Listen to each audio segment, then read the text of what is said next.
Hi, Ramadan டே 18 இஃப்தார் special பழம்பொரி பண்ணலாமா? First ஒரு cup அளவுக்கு மைதா மாவு எடுத்துக்கோங்க. அதே கப்பிலே 1/4 கப் அளவுக்கு அரிசி மாவு, கலருக்காக கொஞ்சமாக மஞ்சள் தூள், தேவையான அளவுக்கு உப்பு ஆட் பண்ணிவிட்டு நல்லா மிக்ஸ் பண்ணிவிடுங்க தண்ணி கலந்து. அடுத்தது என்ன, மாவு ரெடி ஆகிடுச்சு. நேந்திர பழத்தையும் நம்ம பீசஸ் கட் பண்ணி எடுத்து வச்சுருக்கோம்.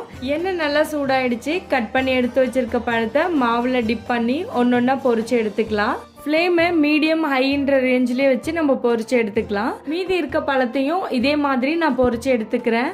அடுத்தது பிரெட் பஜ்ஜி. சண்டே வீட்டில் எல்லாருமே இருக்கிறதுனால பழம்பொரி பிரெட் பஜ்ஜின்ட்டு ரெண்டுமே எக்ஸ்ட்ரா பண்ணேன்.